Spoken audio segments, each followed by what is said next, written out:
Hello friends, this is SP Singh and welcome to smarted everyday. प्यारे दोस्तों, CTET फरवरी 2026 का exam crack करना चाहते हैं तो यह है क्लास आपके लिए। और आप चाहते हैं कि सीडीपी में 30 आउट ऑफ 30 आए और पूरे सीटेट में 130 प्लस का स्कोर हो, तो हमारी वीडियोस कंटिन्यू आप देखते रहिए। प्लेलिस्ट बनी हुई है, बड़े आराम से 130 प्लस का स्कोर आप कर पाएंगे। ठीक है, तो ये जो आज की क्लास रहेगी आपके लिए बहुत महत्वपूर्ण रहने वाली है। एग्जाम के लेवल के क्वेश्चंस हैं, क्योंकि अब एग्जाम में क्वेश्चंस वो पुराने वाले नहीं पूछे जाते कि बड़े आसान से क्वेश्चंस पूछ लिए। क्वेश्चंस पूछने का तरीका, उनकी लैंग्वेज लेवल सब चेंज हो गया है, तो उसी के हिसाब से आपको पढ़ाई भी करनी है। आइए शुरू करते हैं आज की क्लास। एक से बढ़कर एक इंपॉर्टेंट महत्वपूर्ण क्वेश्चंस आपके सामने, और पेन कॉपी साथ में रखिएगा। लास्ट में बताइएगा कि आपके 30 में से कितने मार्क्स, कितने क्वेश्चंस सही हुए हैं। पहला क्वेश्चन आपके सामने कहता है कि विकास के बारे में निम्न में से कौन सा कथन सही नहीं है, यानी डेवलपमेंट के बारे में जो गलत ऑप्शन है वो आपको ढूंढना है। कहता है बच्चे विभिन्न दरों पर विकसित होते हैं। Children develop at different rates. बात बिल्कुल ठीक है, क्योंकि हर बालक एक जैसी स्पीड से आगे नहीं बढ़ता। किसी बच्चे में कोई स्किल है जो जल्दी डेवलप हो जाती है, किसी दूसरे बच्चे में वही स्किल हो सकता है थोड़ी देर से डेवलप हो।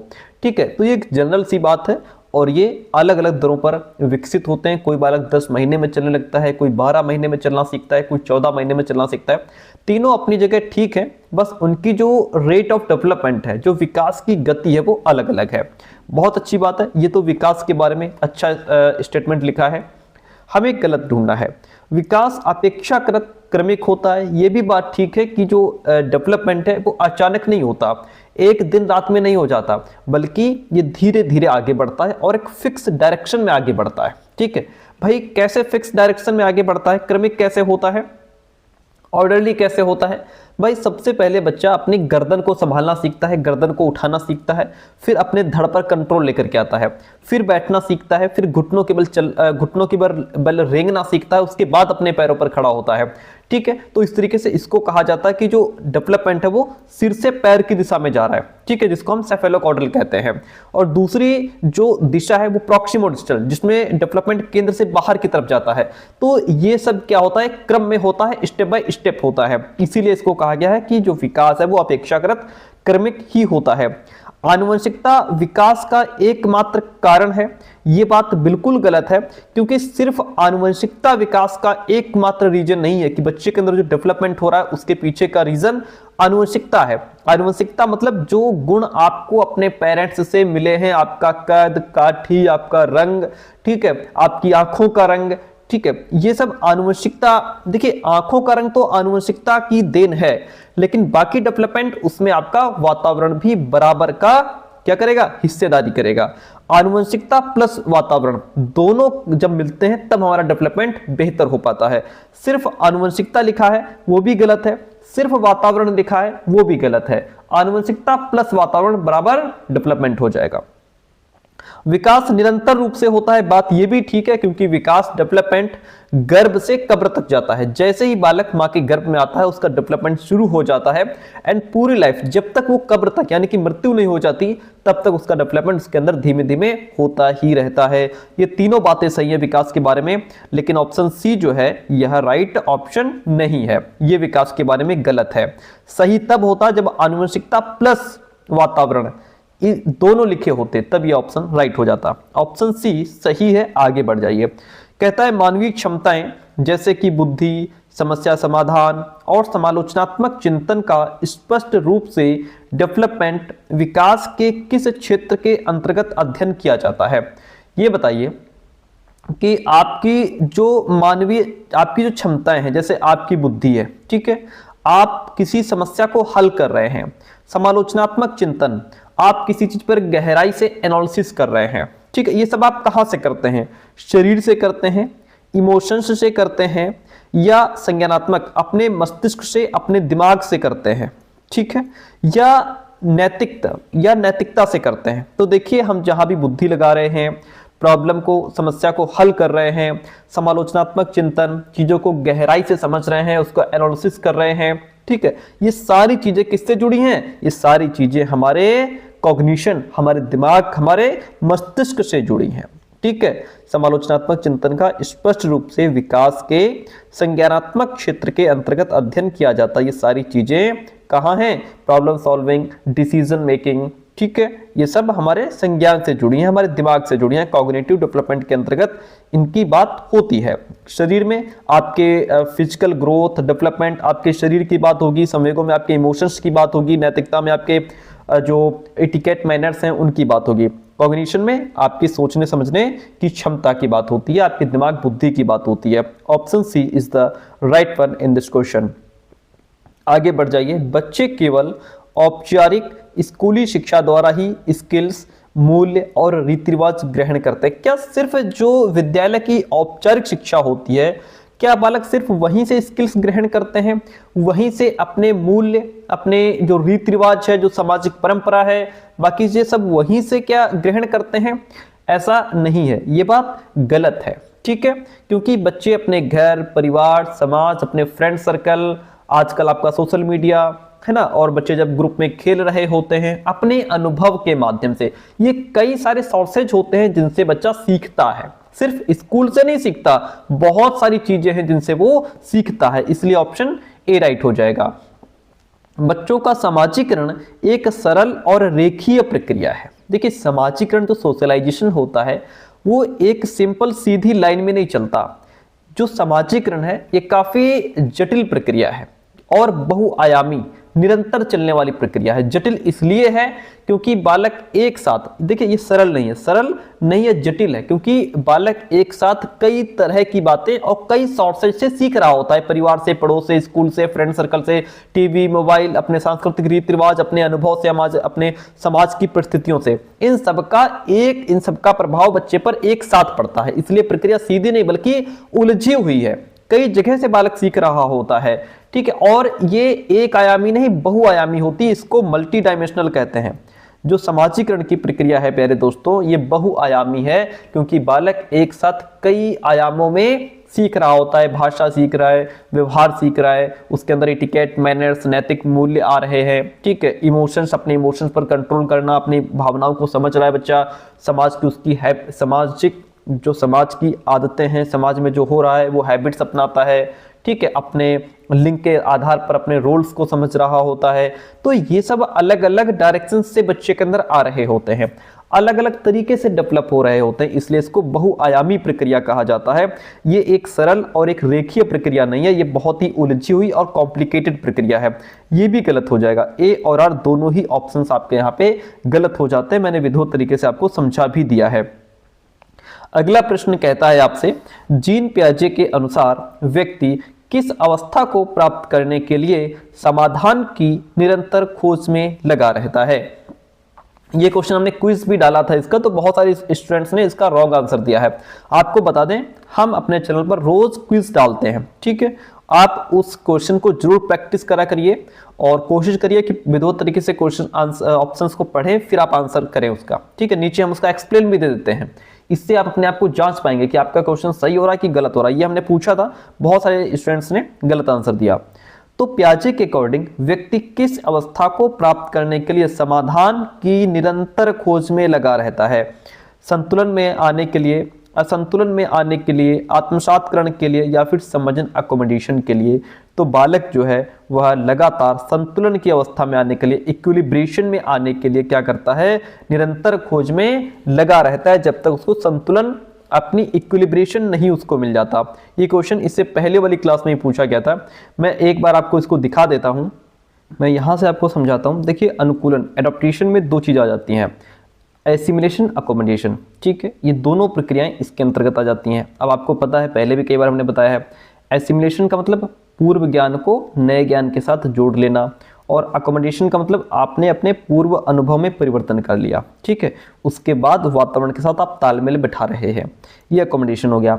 अब मान लीजिए बालक है, जब बालक के सामने ऐसी कोई सिचुएशन, कंडीशन या प्रॉब्लम आती है जिसका उसे कभी कोई एक्सपीरियंस नहीं हुआ था, ठीक है, तो इससे उसमें एक तरह का संज्ञानात्मक असंतुलन पैदा हो जाता है, जिसको कहते हैं डिसइक्विलिब्रेशन, ठीक है। असंतुलन पैदा हो जाता है, जिसे दूर करने के लिए या जिसको बैलेंस में लाने के लिए वो आत्मसातकरण या समायोजन, या दोनों ही प्रक्रियाएं करना शुरू कर देता है अपने आप को सेटिस्फाई करने के लिए, अपने आप को संतुलन में लाने के लिए।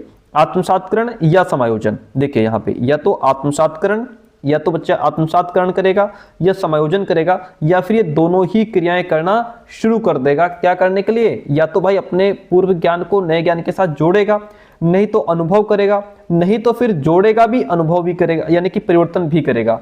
दोनों क्रियाएं करके अपने आप को क्या करेगा? सेटिस्फाई करेगा और इक्विलिब्रेशन यानी कि संधारण की अवस्था को प्राप्त करेगा। तो अकॉर्डिंग टू द क्वेश्चन समाधान की निरंतर खोज में लगा रहता है जब तक वो अपने आप को इक्विलिब्रेशन यानी कि संतुलन उसको नहीं मिल जाता, सेटिस्फैक्शन नहीं हो जाता।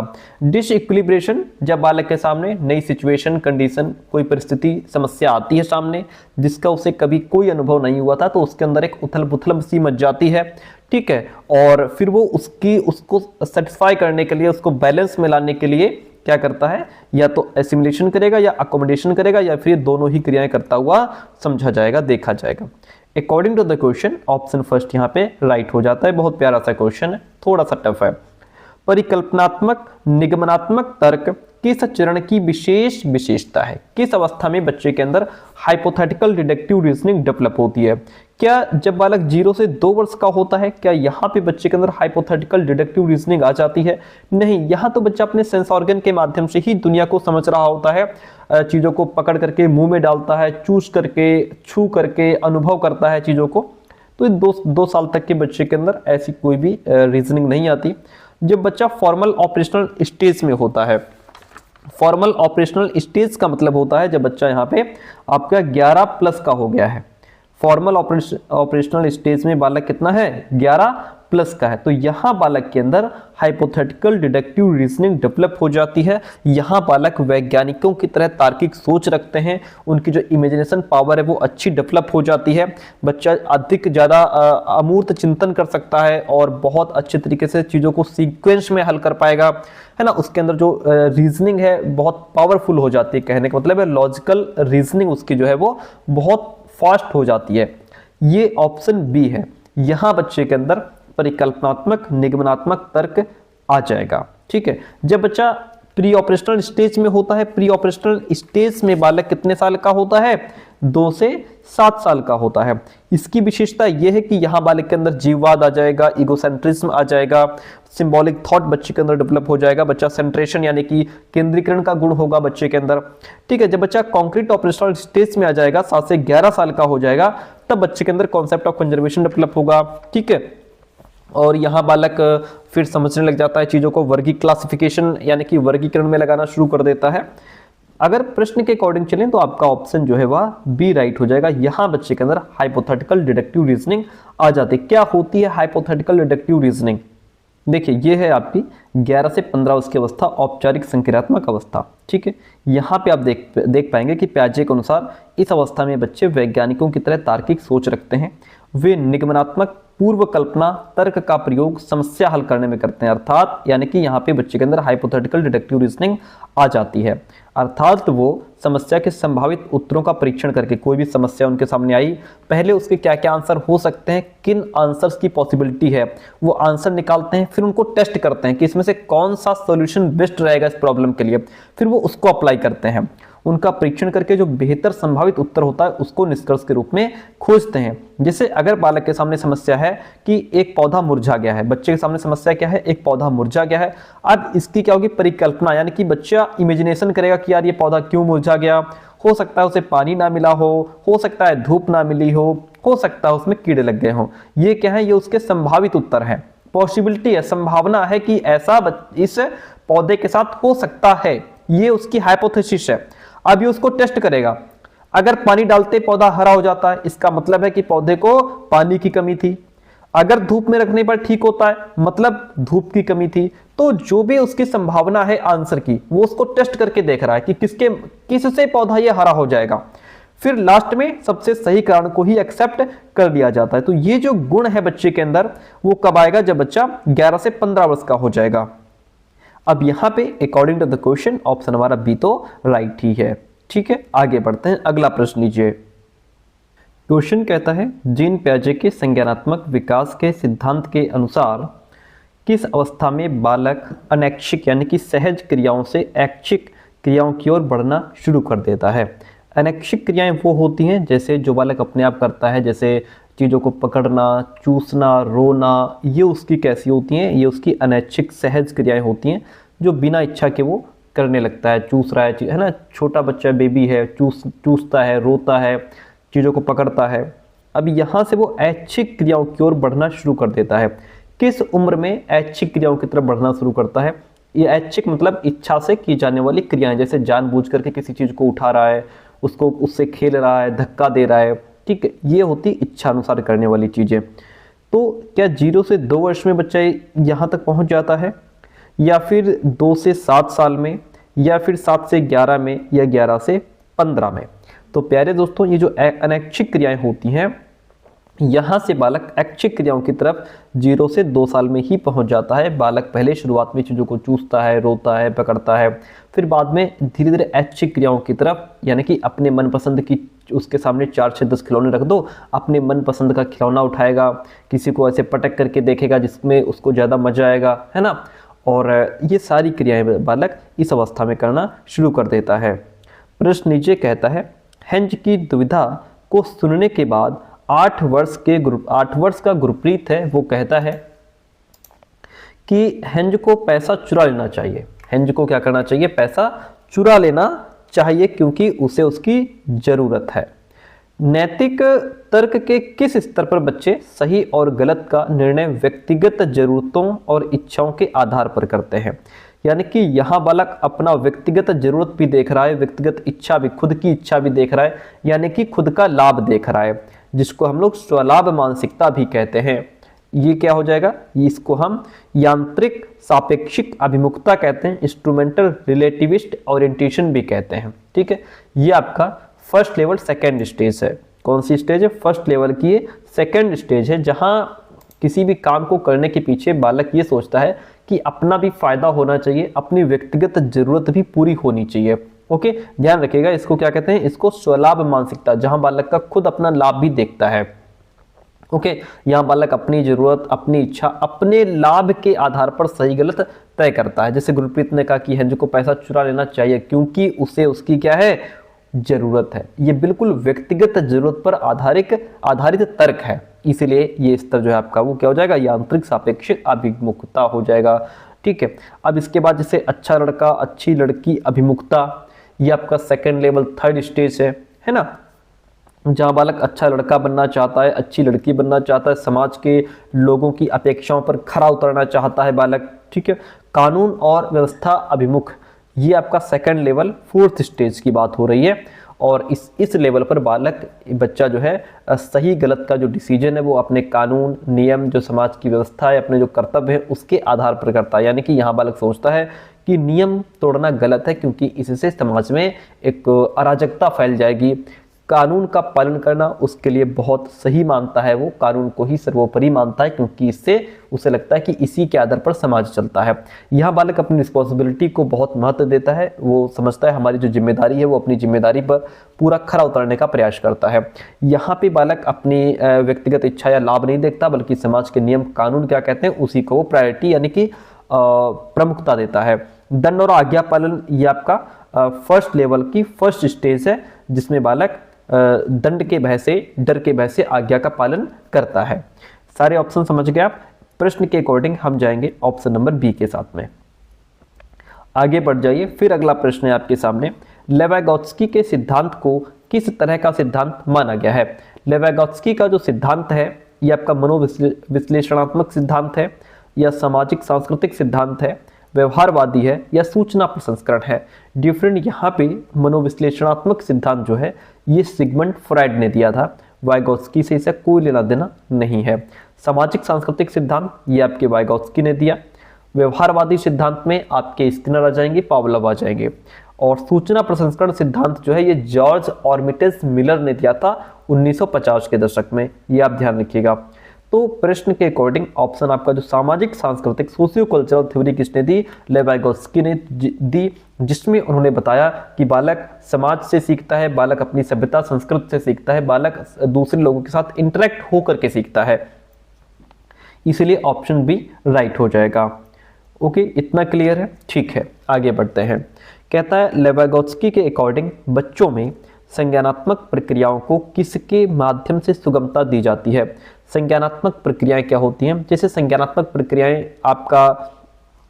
आपका ध्यान है ना, कि किस चीज़ पर फोकस करना है, किसे इग्नोर मारना है, आपकी मेमोरी, आपके जो विचार हैं, थिंकिंग है, ठीक है, आपकी रीजनिंग, सही गलत का निर्णय लेना, लॉजिक लगाना, ठीक है, प्रॉब्लम सॉल्विंग स्किल हो गई, डिसीजंस मेकिंग हो गया, भाषा को कैसे प्रयोग करना है, उसको कैसे बोलना है, कैसे समझना है, शब्दों का अर्थ कैसे निकालना है, ये सारी चीजें आपके संज्ञानात्मक प्रक्रिया के अंतर्गत आती हैं डियर फ्रेंड। ठीक है, इसको किसके माध्यम से आसान किया जा सकता है? नकारात्मक नेगेटिव रिइंफोर्समेंट के माध्यम से। क्या आप अपनी problem solving skill, decisions making, भाषा का कैसे प्रयोग करना है, रीजनिंग कहाँ लगानी है, क्या इसके माध्यम से ये सब चीजें डेवलप हो पाएंगी, आसान हो पाएंगी? नहीं हो पाएंगी भाई। नकारात्मक पुनर्वलन की बात कौन करता है? इसकी बात व्यवहारवादी करेंगे, स्किनर करेंगे, पावलोव करेंगे। ठीक है, वाइगोत्स्की के अकॉर्डिंग भाषा, क्या वाइगोत्स्की के अकॉर्डिंग भाषा ही वो मुख्य माध्यम साधन है जिसके द्वारा बालक की जो सोच है वो डेवलप होती है, बच्चे का कॉग्निटिव डेवलपमेंट होता है, क्योंकि वाइगोत्स्की ने भाषा को बच्चे के दिमाग के विकास में, मस्तिष्क के विकास में बहुत अहम माना है। वो कहते हैं कि बालक की जो लैंग्वेज है वो as a tool, as a मनोवैज्ञानिक उपकरण इसको प्रयोग किया उन्होंने, कि भाषा बच्चे के संज्ञानात्मक विकास में बहुत अहम रोल अदा करती है। संज्ञानात्मक प्रक्रियाएं समझ गए आप?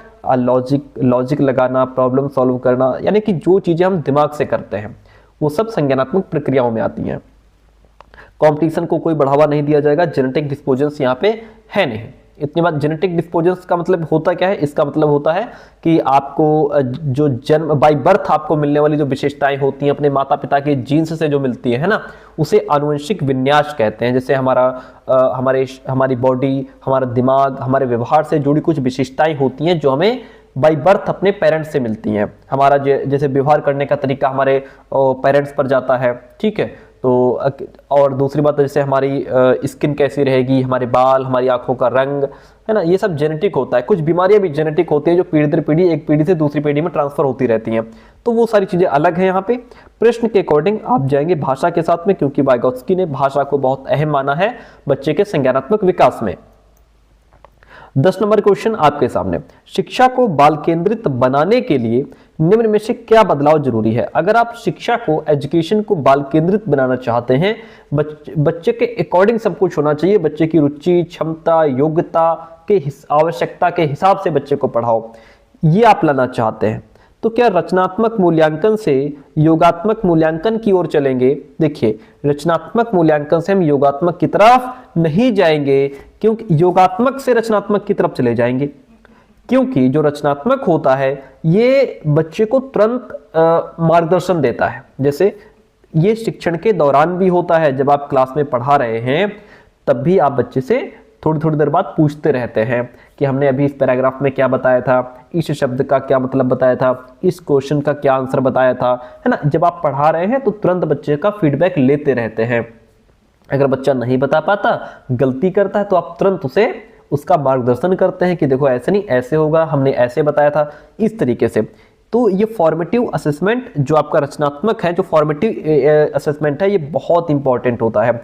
योगात्मक तो ऐसा होता है कि ये बिल्कुल लास्ट में किया जाता है कि पूरे साल पढ़ा लो, लास्ट में बच्चे का एग्जाम ले लो, बात खत्म, नंबर दे दो।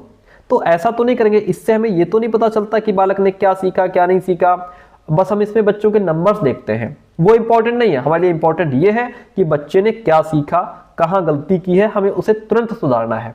ठीक है, तो ये गलत है, क्योंकि हम रचनात्मक से योगात्मक की तरफ नहीं जाएंगे भाई। ठीक है, क्योंकि जो रचनात्मक ही बेस्ट है हमारे लिए।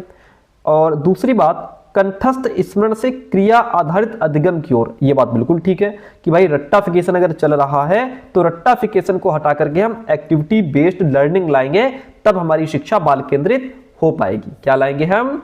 कंठस्थ स्मरण से क्रिया आधारित। अगर कोई बच्चा जो है रट्टाफिकेशन अगर कहीं चल रहा है तो उसको हटा करके हम एक्टिविटी बेस्ड लर्निंग लेकर के आएंगे, जहां जो कि बाल केंद्रित है भाई। यहां बालक जो है करके सीखता है, इसलिए इसमें रट्टाफिकेशन की जगह क्या होगा? क्रिया आधारित।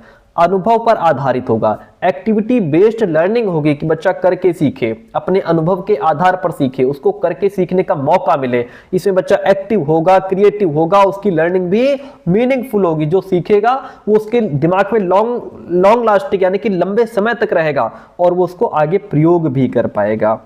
ये बेस्ट ऑप्शन है।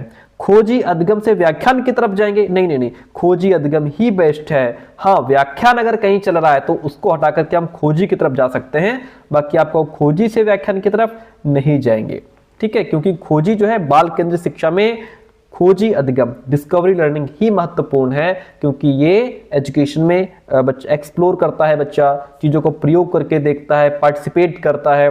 व्याख्यान विधि तो टीचर सेंटर्ड होती है, टीचर अपने हिसाब से चलता है इसमें, जो कि गलत है। लचीले पाठ्यक्रम से मानकीकृत पाठ्यक्रम की ओर बढ़ेंगे, नहीं, हम मानकीकृत से लचीले की तरफ बढ़ जाएंगे, क्योंकि लचीले पाठ्यक्रम का मतलब है कि जो बालक जैसा है, जैसी उसकी रुचि क्षमता योग्यता है, जैसा वो सीखने वाला है, उसके हिसाब से सिलेबस आप अपनाओ, उसको उसके हिसाब से सिखाओ, ठीक है। मानकीकृत का मतलब कि आप सबको एक जैसा सिखा रहे हो, एक जैसा पाठ्यक्रम, एक जैसा टीचिंग मेथड अपना रहे हो, सब कुछ सेम सबके लिए, तो वो गलत है ना, क्योंकि बच्चे के अंदर इंडिविजुअल डिफरेंस है। हर बच्चा अलग अलग स्तर पर सीखता है, उसकी कोई प्रतिभाशाली है, कोई एवरेज है, कोई स्लो सीखने वाला है, सबके लिए एक तरीका हम नहीं अपना सकते। तो ये मानकीकृत गलत है, लचीला पाठ्यक्रम ही होना चाहिए। इसलिए बेस्ट ऑप्शन ये है कि हम रट्टाफिकेशन से क्रिया आधारित अधिगम की ओर जाएंगे, तभी हमारी जो शिक्षा है वो बाल केंद्रित बन पाएगी। आई होप कि आपको ये क्वेश्चन बढ़िया से समझ में आ गया होगा। अगला प्रश्न कहता है, हार्वर्ड गार्डनर के बुद्धि के बारे में विचारों के अनुसार तार्किक गणितीय बुद्धि का सर्वोत्तम प्रकार है। नहीं, देखिए, हार्वर्ड गार्डनर ने किसी एक बुद्धि को सर्वोत्तम नहीं बताया है कि जो है यही एक बुद्धि है जो सर्वोत्तम है, ऐसा नहीं कहा है। उन्होंने 8 प्रकार की, मेनली 8 प्रकार की बुद्धि बताई है और किसी एक को सर्वोत्तम नहीं बताया। दूसरों की भावनाओं को समझने की क्षमता संगीतीय बुद्धि कहलाती नहीं भैया। दूसरों की भावनाओं को समझना ये आपका इंटरपर्सनल इंटेलिजेंस होती है, जिसको हम अंतर्व्यक्तिक बुद्धि कहते हैं, संगीतीय नहीं होती, ठीक है। संगीतीय बुद्धि जिसके अंदर होगी वो सिंगिंग में अच्छा होगा, गायकी में अच्छा होगा, ठीक है, इसलिए ये भी कट जाएगा, ये भी कट जाएगा। बुद्धि के 3 प्रकार हैं, विश्लेषणात्मक, सृजनात्मक और व्यवहारिक। ये गार्डनर इसकी बात नहीं करेंगे, इसकी बात कौन करेंगे, इसकी बात करेंगे रॉबर्ट जे स्टर्नबर्ग। उनकी जो ट्रिआर्किक थ्योरी ऑफ इंटेलिजेंस है, उन्होंने अपने इस इंटेलिजेंस में बुद्धि के 3 प्रकार बताए हैं, विश्लेषणात्मक, सृजनात्मक और व्यवहारिक। हार्वर्ड गार्डनर का इससे कोई लेना देना नहीं है, दूर दूर तक भी। 3 ऑप्शन कट गए, एक बचा लास्ट। हर व्यक्ति अपने आप में विभिन्न प्रकार की बुद्धियों के विविध स्तर निहित करता है। बात बिल्कुल ठीक है कि हर व्यक्ति में जो है, हर इंसान में एक ही बुद्धि नहीं होती, बल्कि कई तरह की बुद्धियां होती हैं और हर बुद्धि का स्तर अलग अलग होता है। भाई कोई सिंगिंग में अच्छा है, कोई मैथ्स में अच्छा है ना, कोई किसी की लैंग्वेज पर बहुत अच्छी पकड़ है, कोई गेम में अच्छा है, कोई पेंटिंग में, आर्ट में अच्छा है, ठीक है। तो यानी हर व्यक्ति में सभी बुद्धियां मौजूद रहती हैं, लेकिन किसी बुद्धि का स्तर ज्यादा है, किसी का कम है। जैसे आप सब लोग, अगर मैं आपको एक सिंपल सा उदाहरण दूं कि ये बुद्धि कम ज्यादा कैसे होती है। अब जैसे मैं आपको उदाहरण दूं कपिल शर्मा का शो आप लोगों ने देखा होगा, जानते भी होंगे। कपिल शर्मा की सिंगिंग भी बहुत अच्छी है, वो गाता बहुत बढ़िया। कभी अगर आप लोगों ने उसको सुना होगा गाते हुए, देखा होगा, तो आपने महसूस किया होगा, उसकी सिंगिंग भी बहुत अच्छी है। और कॉमेडी, यानी कि कॉमेडियन के अंदर लैंग्वेज इंटेलिजेंस बहुत, लिंग्विस्टिक इंटेलिजेंस बहुत अच्छी होती है, भाषाई बुद्धि बहुत अच्छी होती है। और उसके अंदर कौन सी बुद्धि है, भाषाई बुद्धि भी बहुत अच्छी है, भाषाई बुद्धि भी बहुत अच्छी है। लेकिन अब यहां पे उसके अंदर किसका स्तर कम है, दोनों ही अच्छे हैं, लेकिन सिंगिंग का स्तर लिंग्विस्टिक इंटेलिजेंस से कम है, क्योंकि भाई वो सिंगर तो है नहीं। सिंगिंग बहुत अच्छी है उसकी, सिंगिंग बुद्धि यानी कि उसके अंदर म्यूजिकल इंटेलिजेंस भी है, लिंग्विस्टिक इंटेलिजेंस भी है, लेकिन जो लिंग्विस्टिक इंटेलिजेंस है उसका लेवल ज्यादा है और सिंगिंग का लेवल कम है, नहीं तो वो सिंगर ही ना होता, है ना। सिंगिंग अच्छी है, मानते हैं बात, लेकिन वो इसका लेवल कम है। लेवल ज्यादा किसका है, लिंग्विस्टिक इंटेलिजेंस का। भाषा पर पकड़ उसकी बहुत अच्छी है, किस डायलॉग को कैसे बोलना है, टाइमिंग क्या होती है, ये सारी चीजें उसको पता है, ठीक है। तो ये भाषाई बुद्धि का स्तर ज्यादा है, सिंगिंग का कम है, हालांकि सिंगिंग भी अच्छी उसकी। तो इसे कहते हैं कि आप में विभिन्न प्रकार की बुद्धियां हैं, लेकिन किसी का स्तर ज्यादा है, किसी का कम है। भाई आप लोग कहते हैं ना कि हमारी मैथ्स भी बहुत अच्छी है और थोड़ी बहुत तो हम लोग थोड़ी बहुत मुझे हिस्ट्री भी पता है, या जैसे कुछ बच्चे कहते हैं मेरे को डांसिंग बहुत अच्छी आती है, थोड़ी बहुत सिंगिंग भी कर लेते हैं। तो अलग बुद्धि आपके अंदर है, सब प्रकार की है, लेकिन किसी का लेवल ज्यादा है, किसी का कम है। ऑप्शन डी राइट हो जाता है। आगे बढ़ जाइए।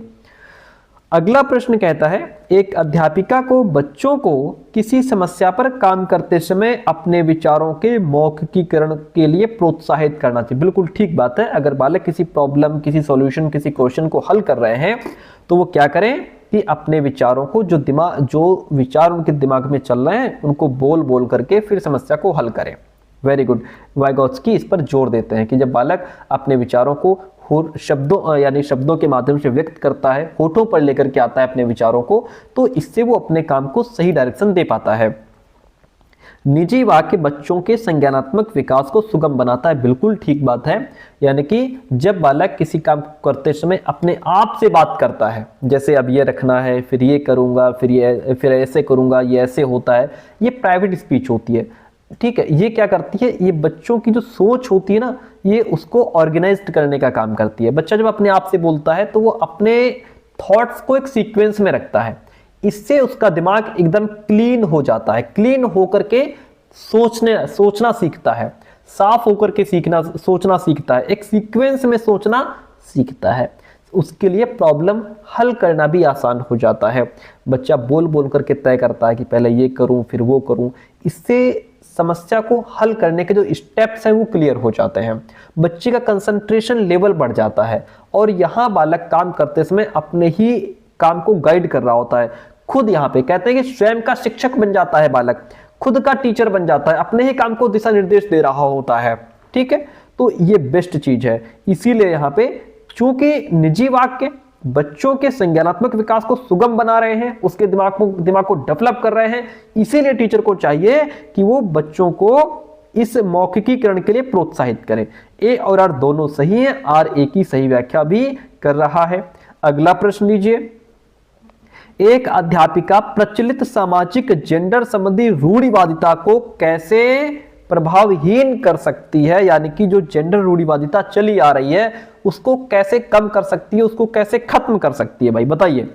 यह सुनिश्चित करके कि खेल सत्र में लड़कियां सिर्फ बैडमिंटन खेलें और लड़के सिर्फ फुटबॉल खेलें। ये तो आपने जेंडर रूढ़िवादिता को बढ़ावा दे दिया भाई, कि लड़के फुटबॉल खेलेंगे, लड़कियां सिर्फ बैडमिंटन खेलेंगी। ये क्या है, जेंडर रूढ़िवादिता को आपने बढ़ावा दे दिया। जेंडर रूढ़िवादिता का मतलब जहां आप लड़के लड़की का रोल अलग अलग सेट कर देते हो, कि लड़कियां झाड़ू लगाएंगी, लड़के जो है, अगर स्कूल की बात हो रही तो लड़कियां स्कूल में झाड़ू लगाएंगी, लड़के मेज को, टेबल को उठा उठा करके इधर से उधर रखेंगे। यानी कि जो ताकत का काम है लड़कों को दे दिया, जो हल्के काम है लड़कियों को दे दिया। ये जेंडर रूढ़िवादिता होती है कि आपने दोनों का रोल अलग अलग सेट कर दिया। ये सुनिश्चित करके कि लड़कियों को अध्यापक के रजिस्टर पर काम करने और उनकी मदद करने के अवसर मिले। देखिए, आपने सिर्फ लड़कियों की बात की, अगर आप सिर्फ एक ही जेंडर की तरफ झुके हैं, ये भी जेंडर रूढ़िवादिता है कि आपने इसमें मेल को बिल्कुल, यानी पुरुष को बिल्कुल भी इंक्लूड नहीं किया। ये भी गलत बात है कि आपने सिर्फ लड़कियों को महत्व दिया। फर्नीचर इधर से उधर रखने में केवल लड़कों की सहायता लेना नहीं। क्यों, लड़कियां भी रख सकती हैं, लड़कियां भी ताकतवर होती हैं, है ना। अब वो जमाना गया ये कहने वाला कि लड़कियां नाजुक होती हैं, कोमल होती हैं, शर्मीली होती हैं, वो अब टाइम नहीं रहा। लड़कियां भी लड़कों के साथ कंधे से कंधा मिला करके चल रही हैं, लड़कों से आगे निकल रही हैं, है ना, बराबर की हिस्सेदारी है। गलत बात। सभी जेंडरों को संगीत, नृत्य और पाक कला प्रतियोगिताओं में भाग लेने के लिए, ये बात ठीक है। इससे आप क्या कर रहे हैं, आप जेंडर रूढ़िवादिता को प्रभावहीन, यानी कि यहाँ पे जेंडर रूढ़िवादिता को आप तोड़ रहे हैं कि आप सभी लोग सिंगिंग में पार्टिसिपेट करेंगे, लड़के और लड़कियां सब करेंगे। ठीक है, डांसिंग में लड़के लड़कियां सब पार्टिसिपेट करेंगे। पाक कला यानी कि जो कुकिंग हो रही है, खाना पकाने में भी लड़के लड़कियां सब मिलकर के खाना पकाएंगे। ठीक है, इससे क्या होगा, जेंडर रूढ़िवादिता कम होगी। Option D is the right one in this question. आगे बढ़ जाइए। विद्यार्थियों में समालोचनात्मक चिंतन को बढ़ावा देने के लिए महत्वपूर्ण है कि उन्हें निम्नलिखित हेतु पर्याप्त अवसर दिए जाएं। समालोचनात्मक चिंतन का मतलब जहां बच्चा चीजों के बारे में गहराई से सोचता है। ठीक है, समालोचनात्मक चिंतन में बच्चा जो भी इंफॉर्मेशन है उसको चेक करता है, जांचता है, कंपैरिजन करता है, उसके पीछे के प्रमाण क्या है उसको ढूंढता है। ठीक है, ये होता है समालोचनात्मक चिंतन, जहां बालक गहराई से चीजों के बारे में सोचता है। तो अगर आप चाहते हैं कि ये बच्चे के अंदर क्रिटिकल थिंकिंग और डेवलप हो तो आप क्या करेंगे, विषय वस्तु का कंठस्थीकरण नहीं, रट्टाफिकेशन को कभी किसी कंडीशन में हम इंप्रूव नहीं करेंगे। अध्यापिका के निष्क्रिय अनुसरण हेतु, ये भी गलत तरीका है। निष्क्रिय अनुसरण क्या है, गलत तरीका है। ठीक है, यहाँ पे पैसिव इमिटेट द टीचर नहीं होगा। विविध जानकारियों की पुष्टि करने हेतु, ये बात ठीक है कि यहाँ पे जो बालक है वो क्या कर रहा है, अलग अलग प्रकार की जो जानकारी इसको मिल रही है उसको वेरीफाई कर रहा है। ठीक है, ये अच्छी चीज है। किसी समस्या पर अपसारी चिंतन, डाइवर्जेंट थिंकिंग, ये भी ठीक है कि जो बालक है वो समस्याओं पर डाइवर्जेंट थिंकिंग यानी कि अलग अलग तरीके से उस पर सोच रहा है। डाइवर्जेंट थिंकिंग मतलब बच्चे के अंदर नए नए विचार आते हैं, अलग तरह के विचार आते हैं, बच्चा कुछ क्रिएटिव सॉल्यूशंस लेकर के आता है। इसी को क्रिटिकल थिंकिंग का आधार भी कहते हैं। तो ऑप्शन 3 और 4 दो आपके राइट हो जाते हैं। ठीक है, अब यहाँ पे विविध जानकारियों की पुष्टि करने हेतु यानी कि जो अलग अलग प्रकार की जानकारियां हैं कि अब बच्चा उन जानकारियों को क्या करे, वेरीफाई करे। ठीक है, जैसे आपके सामने कभी कभी कुछ ऐसी इंफॉर्मेशन आती है कि आप उसको कई जगह से वेरीफाई करते हैं, यूट्यूब पे देख रहे हैं, गूगल पर ढूंढ रहे हैं, या कोई किसी किताब में किसी क्वेश्चन का आंसर एक किताब में दूसरा आंसर लिखा है तो आप उसके लिए फिर 4-6 किताबें दूसरी देखते हैं कि उसमें क्या आंसर है, उसमें क्या आंसर है। ठीक है, नेट पर अलग ढूंढ रहे होते हैं। तो ये क्या है, ये आप उस इंफॉर्मेशन को वेरीफाई कर रहे हैं। जैसे मान लीजिए किसी किताब में लिखा है कि दूध पीने से दिमाग तेज होता है, ये आपको मिली जानकारी। अब आप क्या करेंगे, इसकी पुष्टि कर रहे हैं, है ना। और इसकी पुष्टि करने के लिए जो बालक है वो दूसरी किताब भी देख रहा है कि क्या वास्तव में दूध पीने से दिमाग तेज होता है, यह सिर्फ एक कहावत है। अब आप किताबों में ढूंढ रहे हैं, डॉक्टर से पूछ रहे हैं, टीचर से पूछ रहे हैं, और जो साइंटिस्ट ने इस पर जो शोध किया है आप उसको समझ रहे हैं, इंटरनेट पर जानकारी ढूंढ रहे हैं। तो अगर सब जगह यही बात मिलती है कि हाँ दूध पीने से दिमाग तेज होता है, तो इसका मतलब आपकी जो जानकारी है वो कोरोबोरेट हो जाती है। क्या हो जाती है, कोरोबोरेट, यानी कि पूरी तरीके से वेरीफाई हो जाती है। ठीक है, तो इससे भी बच्चे की क्रिटिकल थिंकिंग डेवलप होती है। ऑप्शन 3-4 राइट हो गया। चलिए आगे बढ़ते। एक संरचनावादी कक्षा में अध्यापिका किस पर जोर देती है। तो संरचनावादी कक्षा में क्या होता है, बालक को करके सीखने का मौका मिलता है, बच्चा क्रिएटिव बनता है, बच्चा ग्रुप में सीखता है। ठीक है, बच्चा अपने अनुभव के आधार पर सीखता है। यहाँ पे कक्षा में अध्यापिका किस पर जोर देती है, रचनात्मक मूल्यांकन पर। रचनात्मक मूल्यांकन यानी कि फॉर्मेटिव असेसमेंट। ठीक है, अच्छी बात है। ये शिक्षण के दौरान किया जाने वाला मूल्यांकन है, जहां आप अपनी क्लास में बीच बीच में बच्चों से क्वेश्चंस पूछते रहते हैं, जैसा मैंने पहले बताया था। मानकीकृत मूल्यांकन नहीं होगा, क्योंकि मानकीकृत का मूल्यांकन मतलब यह है कि आप हर बच्चे के साथ एक जैसा तय यानी कि फिक्स्ड पैटर्न अपना रहे हो, सेम टेस्ट सारे बच्चों से ले रहे हो, सेम क्वेश्चन सारे बच्चों को दे रहे हो। नहीं, ये गलत होगा ना, क्योंकि यहाँ पे रचनात्मक संरचनावादी कक्षा में हर बच्चे की रुचि, क्षमता, योग्यता को ध्यान में, बच्चे की जो व्यक्तिगत भिन्नता है उसको ध्यान में रखा जाता है। तो मानकीकृत मूल्यांकन को हम किसी भी तरीके से महत्वपूर्ण नहीं मानेंगे। इसमें सभी बच्चों को एक ही क्वेश्चन, एक ही सेम टाइम दिया जाता है, एक ही तरीके से उनको चेक भी किया जाता है। जबकि जो संरचनावादी कक्षा है इसमें जो मूल्यांकन होगा बच्चे का, बच्चे के हिसाब से लीजिए भाई, जो बालक जैसा है, प्रतिभाशाली बच्चा है तो उसको आप 2 घंटे दे दीजिए। ठीक है, और अगर कोई कमजोर बच्चा है उसको आप थोड़ा 2 घंटे 20 मिनट कर सकते हैं, या जो बिल्कुल लो बच्चा है उसको आप 2.5 घंटे दे सकते हैं। तो सबके लिए ऐसा फ्लेक्सिबल टाइम होना चाहिए। ये गलत है। मानक संदर्भित मूल्यांकन की आपने पहले से कुछ मानक तय कर रखे हैं। ठीक है, कि मानक आपका तय कर लिया आपने कि अगर बच्चा त्रिभुज के तीनों कोणों का योग 180 डिग्री सिद्ध कर दे तो इसका मतलब बच्चा सीख गया। अब मूल्यांकन क्या होगा कि क्या वो ये सिद्ध कर पा रहा है कि नहीं कर पा रहा है। यही मानक आधारित मूल्यांकन हो जाएगा कि आपने पहले से ही मानक तय कर रखे हैं कि हाँ बालक देखें इतना सही सिद्ध कर पा रहा है कि नहीं कर पा रहा है। वो होता है मानक संदर्भित मूल्यांकन। योगात्मक मूल्यांकन जो होता है ये आपका बिल्कुल सत्र के लास्ट में होता है, आखिरी में, कि पूरे साल पढ़ा लो, लास्ट में बच्चे का एग्जाम ले लो। तो ये सारी चीजें गलत है। रचनात्मक मूल्यांकन यहाँ पे आपका बेस्ट आंसर हो जाएगा। अगला प्रश्न लीजिए। कहता है कि समावेशी शिक्षा डैश के विविध जरियों के निष्कासन पर बल देती है। समावेशी शिक्षा किसको बाहर करने पर बल देती है, रिप्रेजेंटेशन पर, यानी कि प्रस्तुतिकरण पर। देखिए भाई, प्रेजेंटेशन का मतलब होता है कि आप जो भी टॉपिक या सब्जेक्ट क्लास में पढ़ा रहे हैं उसे बच्चों के सामने कैसे प्रेजेंट कर रहे हैं। भाई चित्र के माध्यम से, वीडियोस के माध्यम से, कहानी के माध्यम से, मॉडल के माध्यम से, एक्टिविटीज़ के माध्यम से, किसके माध्यम से, ये चीज़ तो अच्छी है ना। तो समावेशी शिक्षा का तो ये बहुत अहम सिद्धांत है कि आप बच्चों को किस तरीके से पढ़ा रहे हो, ठीक है, इसके निष्कासन पर बल नहीं देगी, ये सकारात्मक है। समावेशी शिक्षा इस पर बल देती है कि आप बच्चों को अलग अलग तरीके से पढ़ाइए, कोई चित्र के माध्यम से समझेगा, कोई वीडियो के माध्यम से, कोई कहानी के माध्यम से, कोई एक्टिविटी के माध्यम से, हर तरीके से समझाओ बच्चे को। एक्सप्रेशन का मतलब ये है कि बच्चे की जो लर्निंग हो रही है उसको बालक कैसे प्रकट करता है, जो भी उसने सीखा वो बोल करके बता रहा है, लिख करके बता रहा है, ड्राइंग के माध्यम से, एक्टिंग के माध्यम से, प्रोजेक्ट के माध्यम से कैसे बता रहा है, ये भी आपका according to the question option right नहीं होगा। क्यों नहीं होगा? क्योंकि समावेशी शिक्षा में एक्सप्रेशन यानी कि प्रकट करने के तरीके ज्यादा दिए जाते हैं कि भाई बच्चा किसी भी तरीके से जो उसने लर्निंग की उसको प्रकट करे। अच्छी चीज है, इसको बढ़ावा दिया जाता है।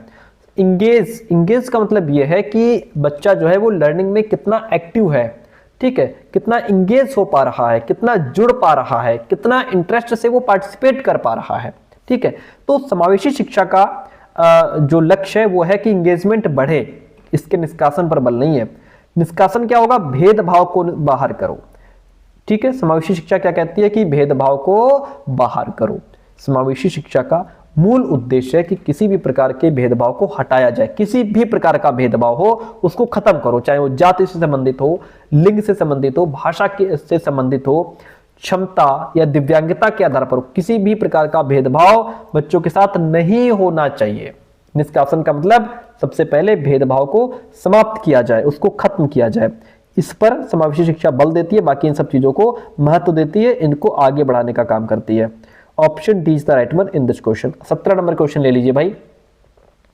क्या कहता है? एक ऐसी कक्षा में जिसमें विविध सामाजिक आर्थिक परिवेशों से विद्यार्थी आते हैं। आपकी कक्षा में जो बच्चे हैं वो अलग अलग समाज से आए हैं, है ना, आर्थिक परिवेश, कोई अमीर है, कोई गरीब है, ठीक है, इस तरीके से बच्चे हैं।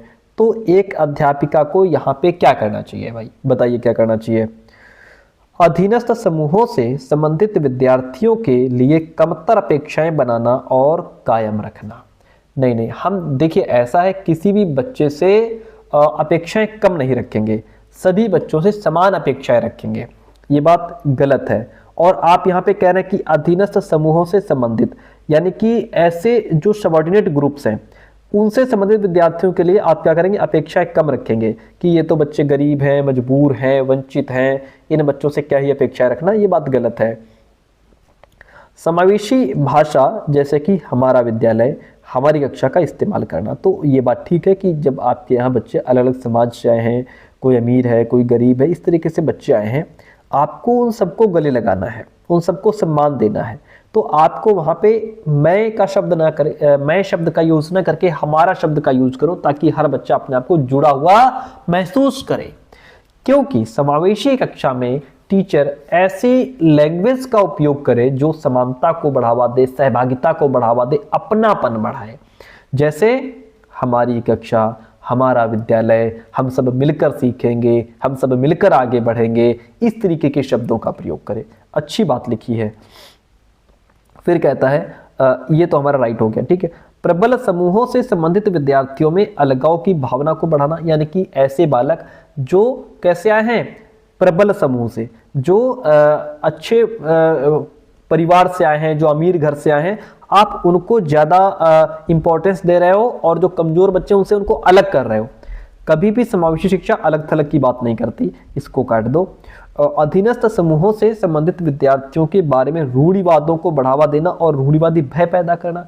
नहीं, देखिए हम रूढ़िवादिता को कभी भी बढ़ावा नहीं देंगे। मान लीजिए भाई यहाँ पे बात हो रही है कि कोई विशेष कमजोर है ना, अधीनस्थ मतलब कोई विशेष कमजोर है और वंचित समूह के बच्चे हैं, उनके बारे में आप गलत डिसीजंस, गलत धारणा बनाओ, एक तरफा धारणा बनाओ, ठीक है। जैसे गरीब घर के बच्चे कमजोर ही होते हैं ये आपने मान लिया, दलित बच्चे पढ़ाई में अच्छे नहीं होते हैं, मजदूर परिवार के बच्चे समझदार नहीं होते हैं, है ना, या इस ग्रुप के बच्चे या इस जाति के बच्चे अनुशासनहीन होते हैं, ये आपने क्या कर लिया? उनके बारे में रूढ़िवादी धारणा बना ली।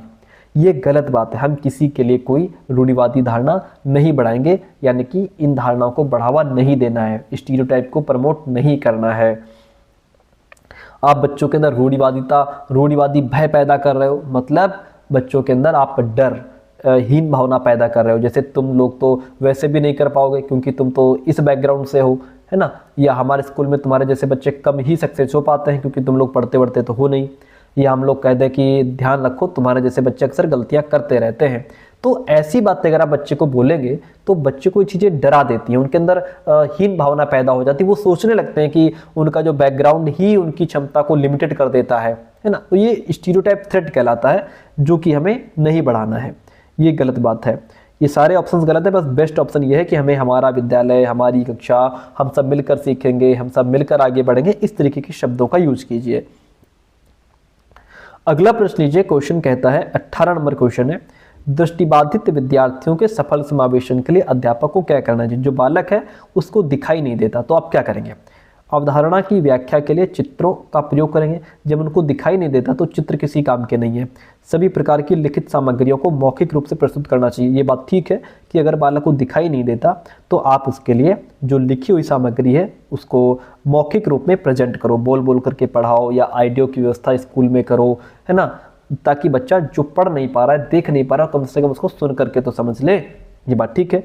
विद्यार्थियों से बात करते समय हाथों का खूब इस्तेमाल करो।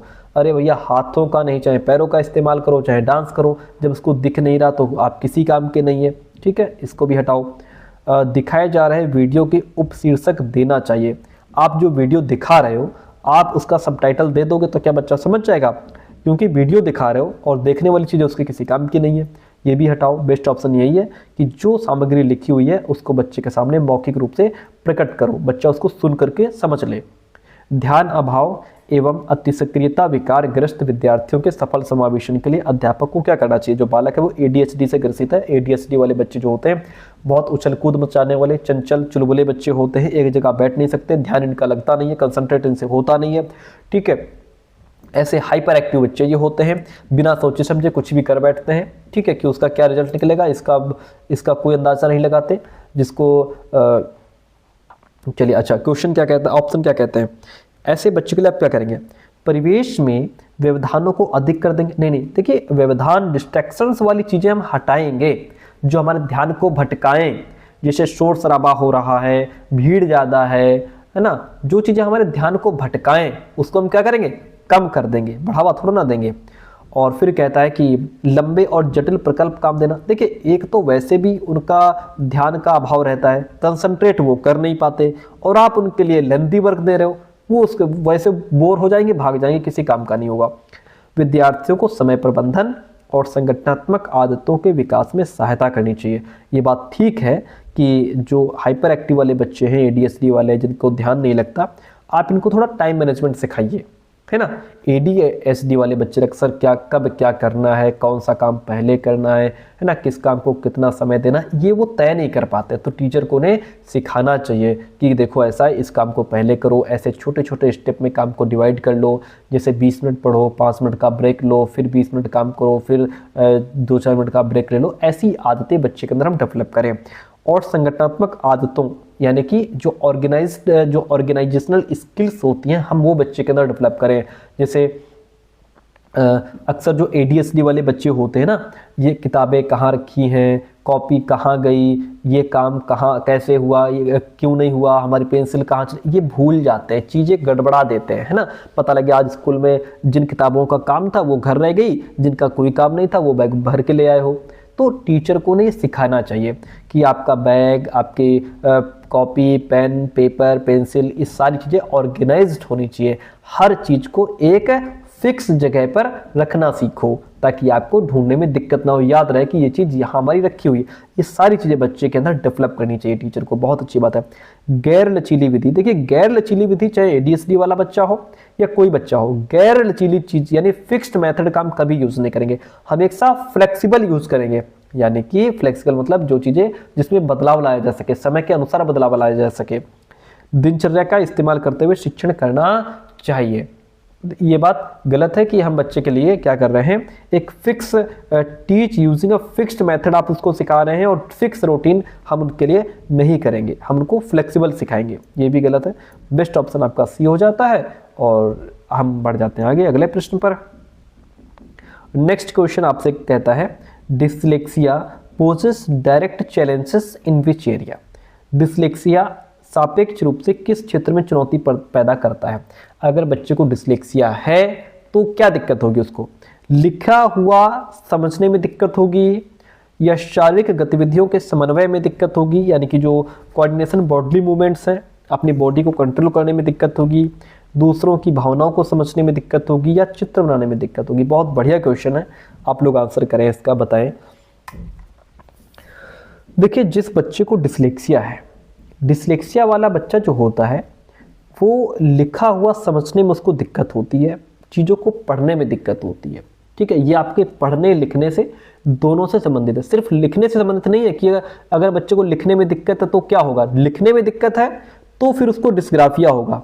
अगर लिखने में दिक्कत है तो डिस्ग्राफिया, लेकिन अगर बच्चा लिखा हुआ समझ नहीं पा रहा, बोध मतलब उसको समझ नहीं पा रहा है, फिर ये डिसलेक्सिया है ना। डिसलेक्सिया वाले बालकों को शब्दों को पहचानने में, अक्षरों को समझने में, सेंटेंस का अर्थ क्या है उसका अर्थ निकालने में, पढ़ करके समझने में ये सारी कठिनाइयाँ होती हैं। तो ऑप्शन आपका फर्स्ट राइट हो जाएगा। इतनी बात क्लियर है, वेरी गुड, आगे बढ़िए।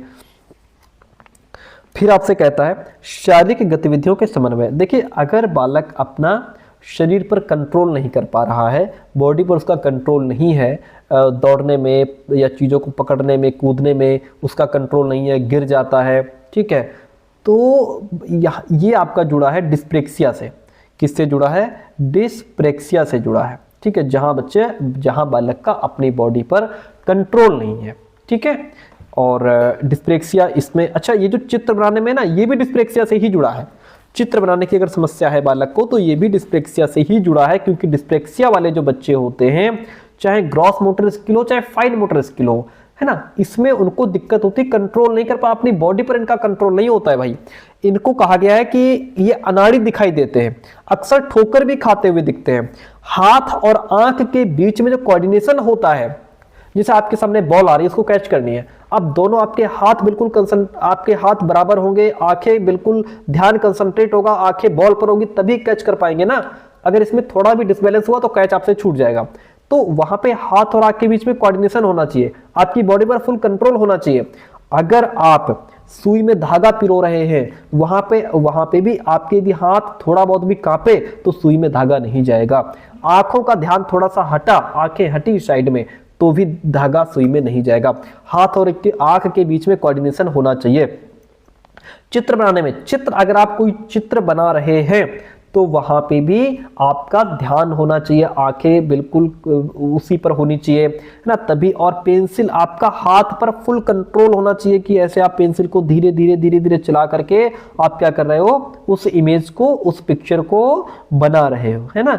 जब आपका बहुत अच्छा कंट्रोल होगा किस पर, अपने हाथ पर, तभी आप चित्र बना पाओगे। आई बात समझ में। तो बी ऑप्शन और डी ऑप्शन ये दोनों ही हमारे डिस्प्रेक्सिया से जुड़े हैं। ठीक है, ये तो आपका राइट हो ही गया। बचा क्या, दूसरों की भावनाओं को समझने में। अगर बालक दूसरे की भावनाओं को नहीं समझ रहा है, इसका मतलब बालक ऑटिज्म यानी कि ऑटिज्म स्पेक्ट्रम डिसऑर्डर से ग्रसित है। ठीक है, जहां पे बालक चेहरे के हाव भाव को नहीं पढ़ पाता, दूसरे की भावनाओं को नहीं समझ पाता, है ना, ये सारी इसको समस्याएं होती है। ASD वाले तो वैसे भी लोगों के साथ इंटरेक्ट नहीं कर पाते, अपने बातचीत से कम्युनिकेशन स्किल प्रॉब्लम होती है इनको। ठीक है, अकॉर्डिंग टू द क्वेश्चन हम ऑप्शन नंबर ए के साथ में चले जाएंगे, डिसलेक्सिया वाले। अच्छा, हम जो रोज क्विज डालते हैं उस पर जरूर आंसर किया करिए आप, रोज नए नए क्वेश्चन आपको मिलते हैं वहां पे। प्रभावशाली और अर्थपूर्ण अधिगम के लिए अध्यापक को किस प्रकार की टीचिंग मेथड्स का यूज करना चाहिए। आपकी जो लर्निंग हो वो मीनिंगफुल हो, इफेक्टिव हो, बच्चा सीखे, समझे और उसको आगे जाकर के अप्लाई कर पाए। ठीक है, उसको रट्टा ना मारना पड़े, चीज़ों को अपने दिमाग में उतार ले, समझ ले। ठीक है भाई, प्रभावशाली और अर्थपूर्ण लर्निंग तो तभी होता है ना जब टीचर ऐसी टीचिंग मेथड्स, टीचिंग टेक्निक का उपयोग करे जो क्या हो, जो बालक की सांस्कृतिक रूप से प्रासंगिक हो, क्या हो, कल्चरली रेलिवेंट हो, है ना, जो बालक के संस्कृत से उनकी भाषा से मेल खाता हो, वो जो अपनी डेली लाइफ में जो अनुभव कर रहे हैं चीज़ों को, उनसे जुड़ा हुआ ज्ञान हो, उनके बैकग्राउंड से जुड़ा हुआ ज्ञान हो, उनकी रियल लाइफ से जुड़ा हो, तभी बच्चा उस चीज़ को समझ पाता है बढ़िया से, और लर्निंग मीनिंगफुल भी होती है, इफेक्टिव भी होती है, क्योंकि वो अपनी रियल लाइफ से चीज़ों को कनेक्ट कर लेता है ना, अपनी वास्तविकता से जोड़ लेता है वो। इसे ही कहते हैं कल्चरली रेलिवेंट पेडागोजी। और ऐसी जो लर्निंग होती है वो बच्चा उसको गहराई से समझ लेता है, स्टेबल होती है, मीनिंगफुल होती है। तो हमें कैसा पढ़ाना है बच्चों को? ऐसे टीचिंग मेथड्स, टीचिंग टेक्निक का यूज़ करना है जो बच्चे को क्या करे, उनके सांस्कृतिक रूप से प्रासंगिक हो, उनके अकॉर्डिंग चीज़ें हों। मानकीकृत नहीं होगा। मानकीकृत में एक पैटर्न बिल्कुल फिक्स होता है, एक ही तरीका होता है, सभी बच्चों पर एक ही मेथड लागू होता है, तो सब पर एक मेथड लागू हम करेंगे नहीं। एग्जाम सेंट्रिक होगा नहीं, क्योंकि एग्जाम सेंट्रिक में सिर्फ नंबर्स पर फोकस होता है। व्यवहार व्यवहारिस्टिक नहीं है, क्योंकि जो व्यवहारिस्टिक होते हैं वो रट्टाफिकेशन पर भी बल देते हैं, रिइंफोर्समेंट की बात करते हैं, टीचर सेंटर्ड तरीके को अपनाने की बात करते हैं, वो भी गलत है आपका। बस ऑप्शन ए यहाँ पे सही हो जाता है। 22 नंबर क्वेश्चन नीचे, राष्ट्रीय शिक्षा नीति 2020 अधिगम के किन किन तरीकों पर बल देती है? देखिए एनईपी 2020 कहती है कि बालक जो है वो अपने अनुभव के माध्यम से सीखे। ठीक है, कैसे सीखे? एक्सपीरियंशियल लर्निंग होनी चाहिए, यानी कि बच्चों को करके सीखने का मौका मिले, जो उनकी वास्तविक अनुभव जो अपने आसपास वो चीज़ों को देख रहे हैं उनसे वो सीख पाएँ, अपने अनुभव को समझ करके ज्ञान का निर्माण कर पाएँ। ठीक है, और ये वही लर्निंग है जिसमें बच्चा एक्टिव होकर के पार्टिसिपेट करता है, एक्सपीरियंस करता है, गलती करके सीख रहा होता है।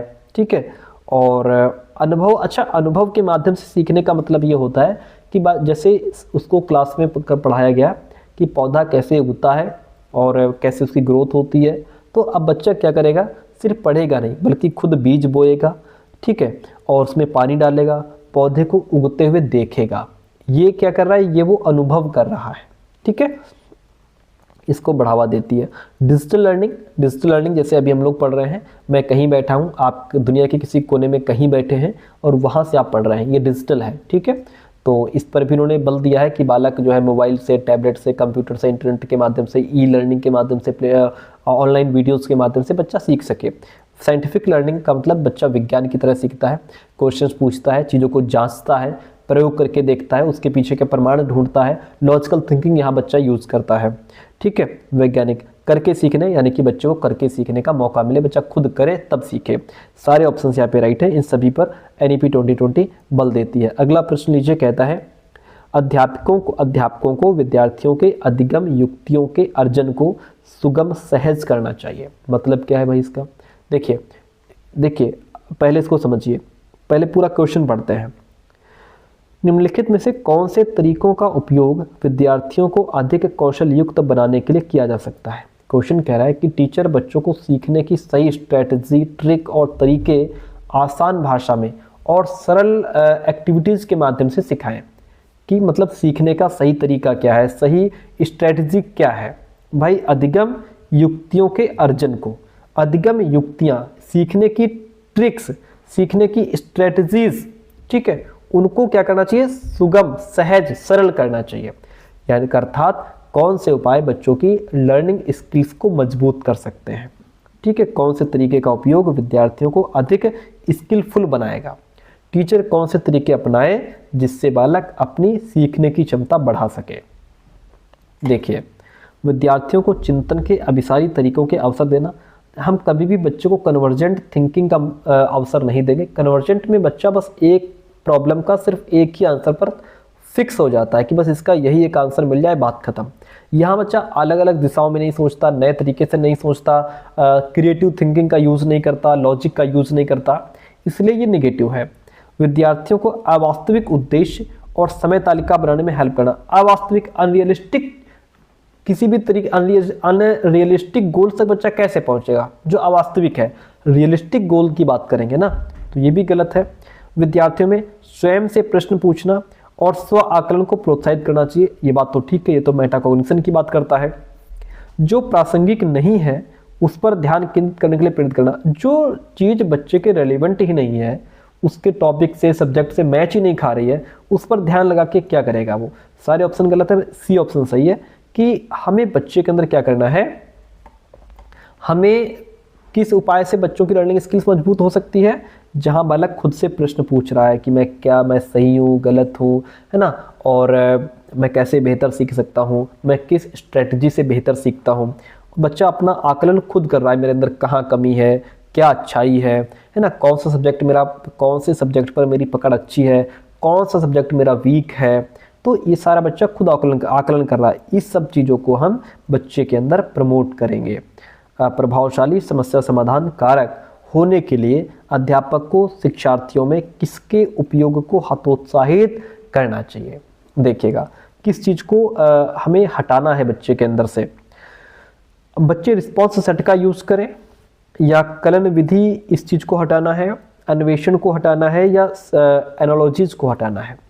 देखिए, शिक्षार्थियों में किसके उपयोग को हतोत्साहित करना चाहिए? तो शिक्षार्थियों में रिस्पॉन्स सेट का उपयोग अगर बच्चे कर रहे हैं तो इसको हटाना चाहिए, क्योंकि रिस्पॉन्स सेट का मतलब होता है कि बच्चा बिना सोचे समझे अपनी आदतन जो है आंसर देता है, आदत के आधार पर एक ही तरीका बार बार इस्तेमाल करता है। आप कुछ भी पूछो वो हाँ हाँ करता रहेगा। कोई भी फॉर्म भरने को दे दो, जहां यस करना है वहां भी यस, जहां नो करना है वहां भी यस, जहां एग्री है वहां तो एग्री लिख ही रहा है, जहां नहीं लिखना वहां भी एग्री लिख रहा है। तो ये अपना आदतन बिना सोचे समझे आंसर दे रहा है। ये तो गलत है ना, कि आप इसमें ना तो नया तरीका सोच रहा है बच्चा, ना तो प्रॉब्लम को समझ रहा है, ना तो नया कोई सॉल्यूशन ढूंढ रहा है। इसे हतोत्साहित करना चाहिए, क्योंकि ये समस्या समाधान कौशल को कमजोर कर देगा। ये हटा देना चाहिए। कलन विधि अच्छी चीज है, इसमें जो है कि किसी भी प्रॉब्लम को हल करने के लिए बालक स्टेप बाय स्टेप चलता है। ठीक है। अन्वेषण, बच्चा क्या करे? अन्वेषण करे, यानी कि खोजबीन करे। ठीक है, समस्या को कई तरीकों से हल करने का प्रयास करे, अनुमान लगाए, कोशिश करे, गलतियों से सीखता है बच्चा, और नया तरीका खोज रहा होता है, रचनात्मक सोच का उपयोग करता है। इसमें एनालॉजीज का मतलब होता है कि जो नई प्रॉब्लम है उसको पुरानी समस्या से कंपैरिजन करके फिर हल करता है। जैसे जो आज सवाल बच्चा लगा रहा है, टीचर कहे कि देखो ये सवाल जो हमने उस दिन लगवाया था वैसे ही लगेगा, तो बच्चा पुरानी समस्या से उसको कंपैरिजन करके फिर हल करता है। ये भी अच्छी चीज़ है कि आप पुराने जो आपने पहले पढ़ा, जो आपका प्रीवियस नॉलेज है, वहाँ से आप हेल्प ले रहे हो। अच्छी चीज़ है। हमें ये रिस्पॉन्स सेट का आदि बच्चे को नहीं बनाना है, ये बच्चे के अंदर से निकाल देना है। 25 नंबर क्वेश्चन कहता है, जब पानी के स्रोतों के बारे में चर्चा की जा रही थी, रानी ने उत्तर दिया कि नल और फव्वारा पानी के मुख्य स्रोत हैं। इसका उत्तर किसका प्रतिनिधित्व करता है? देखिए, जब चर्चा हो रही थी पानी के स्रोतों की, कि पानी कहाँ कहाँ से आता है, तो उसने क्या क्या बताया कि एक तो नल से पानी आता है, दूसरा फव्वारे से पानी आता है। ये किसका प्रतिनिधित्व करता है? उसकी समझ जो उसके अनुभवों के आधार पर बनी है, बात तो ठीक लग रही है। उसकी निम्न अंतःव्यक्तिक और अंतर्व्यक्तिक बुद्धि। देखिए, इंटरपर्सनल और इंट्रापर्सनल इंटेलिजेंस की बात यहाँ पे नहीं है। इंटरपर्सनल का मतलब होता है जो जिसमें व्यक्ति दूसरे की भावनाओं विचारों को समझे। इंट्रापर्सनल जहाँ व्यक्ति अपनी भावनाओं विचारों को समझे। तो यहाँ पे इसकी बात ही नहीं हो रही है। इसकी बात हावर्ड गार्डनर करेंगे। नई अवधारणा सीखने के लिए अभिप्रेरणा की कमी। नहीं, बच्चे के अंदर यहाँ पे लैक ऑफ मोटिवेशन है ही नहीं, कि उसके अंदर मोटिवेशन की कमी जैसे कोई बात ही नहीं हो रही। उच्च स्तरीय समस्या समाधान कौशल, higher order problem solving skills की भी बात नहीं हो रही है। सिंपल सी बात है कि जो डिस्कशन हो रहा था, जो चर्चा हो रही थी, उसमें बालक ने बताया कि नल और फव्वारा पानी के मुख्य स्रोत हैं। ये क्या है? ये उसकी समझ जो उसके अनुभवों के आधार पर बनी है। यानी कि बच्चे ने अपने आसपास जैसा देखा, कहाँ से पानी आ रहा है? नल से पानी आ रहा है, फव्वारे से पानी आ रहा है। दो चीज़ें उसने अपनी लाइफ में अनुभव की हैं, उसको देखा है, उसी का आंसर उसने दिया। तो उसके अनुभव के आधार पर उसकी समझ जो बनी, बच्चे ने उसी के बेस पे आंसर दे दिया। बाकी जैसे ना तो रेनफॉल का उसने उदाहरण नहीं दिया है ना, नदियाँ हो गई, झीलें हो गई, तालाब हो गए, झरने हो गए, ग्राउंड वाटर हो गया, इन सब की बात नहीं की, क्योंकि इसका उसने अनुभव नहीं किया था। जो अनुभव किया उसका आंसर उसने दे दिया। ऑप्शन ए राइट हो जाता है। अगला प्रश्न लीजिए, निम्नलिखित में से कौन सा अधिसंज्ञानात्मक कौशल का भाग नहीं है? अधिसंज्ञानात्मक कौशल में जहां बच्चा अपने लिए प्लानिंग करे, है ना, और अपना खुद का आकलन करे, मूल्यांकन करे, अपने आप को जांचे परखे, ठीक है, तो और बच्चा अपने आप को मॉनिटर करे, वो होता है cognitive metacognitive skill. Metacognitive skill में बच्चा अपनी खुद ही प्लानिंग करता है कि सीखने से पहले क्या, कैसे, कब करना है, ये वो तय कर लेता है। ठीक है। मॉनिटरिंग करता है, मॉनिटरिंग मतलब यहाँ पे सीखते समय खुद को चेक करना कि मैं सही समझ रहा हूँ, नहीं समझ पा रहा हूँ, ठीक है। और बच्चा मूल्यांकन करता है, सीखने के बाद सोचता है कि मैंने कैसा किया, कहाँ गलती हुई, क्या बढ़िया क्या खराब, अपना खुद का इवेल्युएशन कर रहा होता है। निष्क्रिय अनुसरण नहीं होगा कि बच्चा बस पैसिवली चीज़ों को बस नकल करते जा रहा है, ये चीज़ इसमें शामिल नहीं है, ये अधिसंज्ञानात्मक कौशल का भाग नहीं है। क्वेश्चन नंबर 27 आपके सामने कहता है भावनाओं और संज्ञान के बारे में निम्न में से कौन सा कथन सही है। देखिए भावनाएं और संज्ञान, भावनाएं मतलब हमारी इमोशंस, है ना, जैसे हम दुखी हैं या हम खुश हैं, हम उत्साहित हैं या हम डरे हुए हैं, हम भयभीत हैं, है ना, हम हताश हैं, निराश हैं, उदास, ये सब इमोशंस हैं। अब ये हमारे संज्ञान यानी कि हमारे दिमाग पर सीधा असर डालती हैं। अगर आप खुश हैं, आप उत्साहित हैं, क्यूरियोसिटी है आपके अंदर, आप जिज्ञासु हैं, तो चीज़ों को जल्दी समझ लेते हैं, जल्दी पकड़ लेते हैं, लंबे समय तक आपके दिमाग में रहती है। यदि आप इमोशनली अच्छा फील नहीं कर रहे हो, आप दुखी हैं, परेशान हैं, तो आप न तो चीज़ों पर ध्यान दे पाओगे, ठीक है, और अगर कुछ ज़बरदस्ती सीख भी लोगे तो वो याद नहीं रहेगा आपको। तो भावनाएं और संज्ञान, ध्यान रखिएगा, ये आपस में बहुत गहराई से जुड़े हुए हैं। अब इसके बारे में जो भी ऑप्शन राइट है वो हमें बताना है। अधिगम के लिए रुचि और जिज्ञासा परस्पर संबंधित नहीं है, ये बात गलत है, क्योंकि सीखने में आप इंटरेस्टेड भी हों, आपके अंदर क्यूरियोसिटी होनी चाहिए, ठीक है, तभी आप बढ़िया सीख पाएंगे। अधिगम तार्किकता की अमूर्त संज्ञान के बारे में, यानी कि जो लर्निंग है वो सिर्फ लॉजिक पर बेस्ड है और सिर्फ इमेजिनेशन के आधार पर चलती है। ये बात गलत है कि जो लर्निंग है वो सिर्फ तार्किकता लॉजिक की बात करती, ऐसा नहीं है। इसका मतलब ये है कि ऐसी सोच जो केवल दिमाग के तर्क और नियम पर चलती है, रियल लाइफ की जो हमारे जो इमोशंस हैं, हमारे एक्सपीरियंस हैं, उससे जुड़ी नहीं होती है, ये गलत है। सिर्फ दिमाग से तर्क लगाकर नियमों के आधार पर सोचने की प्रक्रिया नहीं है। अधिगम क्या है भाई? अधिगम सिर्फ लॉजिक या अब्स्ट्रैक्ट थिंकिंग नहीं है, इसमें इमोशंस है, मोटिवेशन है, क्यूरियोसिटी, सब कुछ शामिल होता है, ठीक है। जानकारी ग्रहण करने के कौशल मनोदशा द्वारा प्रभावित होते हैं, ये बात बिल्कुल ठीक है, क्योंकि देखिए इमोशंस और कॉग्निशन, मैंने पहले ही बताया कि दोनों आपस में गहराई से जुड़े हैं, ठीक है। अगर बालक का मूड अच्छा है तो वो ज़्यादा ध्यान देगा, कंसंट्रेट करेगा, बेहतर समझ पाएगा, जल्दी सीख लेगा चीज़ों को। मूड ख़राब है तो कंसंट्रेट ही नहीं कर पाएगा, है ना, और उसकी जो लर्निंग पावर है वो भी घट जाएगी। इसलिए इंफॉर्मेशन प्रोसेसिंग यानी कि जानकारी ग्रहण करने की क्षमता हमेशा मूड पर ही डिपेंड करती है। अगर आपका मूड अच्छा है तो आपकी जो भी इंफॉर्मेशन आपके दिमाग में गई वो बढ़िया से प्रोसेस होगी, है ना, आप उस पर विचार कर पाएंगे, समझ पाएंगे, अपने दिमाग में उसको बिठा पाएंगे। मूड अच्छा नहीं है, अच्छा फील नहीं कर रहे हो, तो आपका दिमाग उतने बढ़िया से प्रोसेस नहीं करता चीज़ों को, ठीक है। निराशा का उच्च स्तर संज्ञानात्मक दक्षता को प्रोत्साहित करता है, ये बात बिल्कुल गलत है भाई।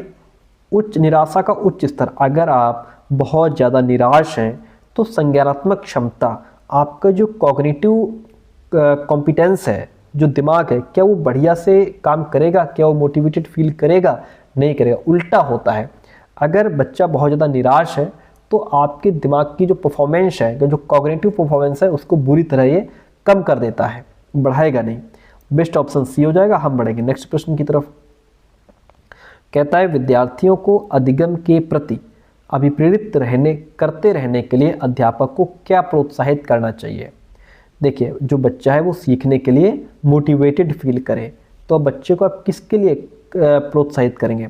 निपुणता उन्मुखी उद्देश्य देंगे या योग्यता का सत्व यानी कि अस्तित्वात्मक परिप्रेक्ष्य बच्चे के अंदर डेवलप करेंगे? असहायता का सीखा हुआ भाव होना चाहिए या प्रतियोगात्मक दृष्टिकोण होना चाहिए? अगर आप बच्चे, देखिए इसमें बेस्ट ऑप्शन ये है, मास्टरी ओरिएंटेड गोल बच्चे के अंदर हमें सेट करना है। मास्टरी ओरिएंटेड का मतलब होता है कि बालक जो है उस सब्जेक्ट पर अपनी पकड़ बनाने के लिए पढ़े। आप CDP इसलिए ना पढ़ें कि आपके 30 आउट ऑफ 30 आ जाए, आप CDP इसलिए पढ़ रहे हैं कि आपको सारे कॉन्सेप्ट समझ में आ जाएं, आप हर एक पॉइंट को समझ पाएं, आप सब्जेक्ट की गहराई में जा पाएं। जब सब्जेक्ट की गहराई में चले जाएंगे, उस पर अपनी पकड़ हासिल बना लेंगे, उसमें आप मास्टरी हासिल कर लेंगे, तो फिर 30 आउट ऑफ 30 तो अपने आप आ जाएंगे। तो मास्टरी ओरिएंटेड गोल बच्चे के अंदर डेवलप करना है। Initiative view of ability negative है, क्योंकि इसमें बालक मान लेता है कि मेरी जो योग्यता है वो जन्म से तय है, योग्यता जन्म से ही तय है, एबिलिटी जन्म से तय है, बदली नहीं जा सकती। यानी जिसको जो आता है वो जन्म से ही आता है। अगर बालक सोच ले कि मैं मैथ्स में कमज़ोर हूँ, मैं कभी सुधार नहीं कर सकता, या मेरी बुद्धि ऐसी ही है, इसे बदला नहीं जा सकता, ये फिक्स्ड माइंडसेट होता है। ये फिक्स्ड माइंडसेट होता है, इसमें फिर बच्चा आगे मेहनत ही नहीं करता। लर्नेड हेल्पलेसनेस मतलब जब कोई बालक बार बार फेल होकर ये मान ले कि मैं चाहे जितनी कोशिश कर लूँ कुछ नहीं हो सकता, है ना, प्रयास करना बेकार है, मैं सफल नहीं हो सकता, मैं बदल नहीं सकता, मेरी कोशिश से कोई फ़र्क नहीं पड़ता, है ना, ये लर्नेड हेल्पलेसनेस हो जाता है। प्रत्योगात्मक दृष्टिकोण में बच्चा सिर्फ अपने कंपटीशन पर फोकस करता है, जैसे मुझे क्लास में टॉप करना है, मैं अपने दोस्तों से पीछे नहीं रहूँगा, मैं किसी भी कीमत पर मुझे 90% लाने ही लाने हैं। तो ऐसे बच्चे अपनी सफलता को दूसरों की असफलता से कंपेयर करते मापते हैं। ठीक है, बेस्ट ऑप्शन क्या हो जाएगा, मास्टरी ओरिएंटेड गोल बच्चे के अंदर हमें डेवलप करना है। प्रश्न नीचे कहता है, विद्यालय में बच्चों की सफलता में निम्न में से कौन सा कारक बाधा उत्पन्न करता है। फ्लेक्सिबल टाइम टेबल अच्छी बात है, कंस्ट्रक्टिव पेडागोजी है, आप बच्चे के हिसाब से पढ़ा रहे हो, अच्छी बात है। रिजिड कैरिकुलम जो है ये बच्चे के लिए बाधा उत्पन्न करेगा हर कंडीशन में, क्योंकि रिजिड मतलब सबके लिए आप एक ही कैरिकुलम पाठ्यक्रम अपना रहे हो, कोई बदलाव की गुंजाइश उसमें है ही नहीं। इसमें आप बच्चे की ज़रूरत, उसका इंटरेस्ट, उसकी सीखने की गति को भी ध्यान में नहीं रखते, सिर्फ एक ही जो तरीका है, जो टीचिंग मेथड है उसी से पढ़ा रहे हो, है ना। तो इसमें बालक की जो डाइवर्सिटी है, जो इंडिविजुअल डिफरेंस है, उसको बिल्कुल इग्नोर कर दिया जाता है। ठीक है, ये गलत है। अधिगम हेतु मूल्यांकन ये हमारा रचनात्मक मूल्यांकन होता है, और इसमें हम शिक्षण के दौरान ही मूल्यांकन करते हैं, बच्चे को तुरंत फीडबैक देते हैं, बच्चे को तुरंत मार्गदर्शन देते हैं, जहाँ गलती है वहाँ बच्चा तुरंत सीख लेता है। बेस्ट ऑप्शन कठोर पाठ्यक्रम। आज का लास्ट क्वेश्चन आपके सामने कहता है, किसी अवधारणा को समझाते समय ये महत्वपूर्ण है कि टॉप विषय वस्तु का विद्यार्थियों के दिन प्रतिदिन के जीवन से संबंध बनाया जाए। अच्छी बात है, आप जो भी टॉपिक पढ़ा रहे हो वो बच्चे के रियल लाइफ से कनेक्ट कर दो। ओके, अधिगम कंठस्थीकरण के माध्यम से बहुत प्रभावशाली होता है। नहीं, रट्टाफिकेशन से लर्निंग इफेक्टिव कहाँ होती है, रट्टाफिकेशन तो फिर रट्टाफिकेशन ही है, बच्चा बस रात दिन रट्टा मारता रह जाएगा, है ना। इससे ना लर्निंग उसकी इफेक्टिव होगी, ना मीनिंगफुल होगी, ना तो उसको आगे वो किसी अगर आगे कहीं अप्लाई करना है तो उसको अप्लाई नहीं कर पाएगा, है ना। रट्टाफिकेशन को किसी तरीके से बढ़ावा नहीं दिया जाएगा। अगर आप बच्चे को जो भी कॉन्सेप्ट है उसके रियल लाइफ से कनेक्ट कर देते हैं तो बच्चा उसको बड़े आसानी से लंबे समय तक याद रख पाएगा, नई जगह प्रयोग कर पाएगा, लर्निंग उसकी मीनिंगफुल हो जाएगी। अच्छी बात है। ए सही है, आर गलत है, ए सही है, आर गलत है। प्यारे दोस्तों, कैसी रही क्लास कमेंट करके जरूर बताइएगा। एंड यदि आपका सब्जेक्ट SST है तो आप हमारे पेड नोट्स ले सकते हैं, व्हाट्सअप करें और नोट्स की फ़ीस जान करके नोट्स ले सकते हैं। PDF फॉर्म में नोट्स आपको व्हाट्सएप पे प्रोवाइड करा दिए जाते हैं। Thank you so much.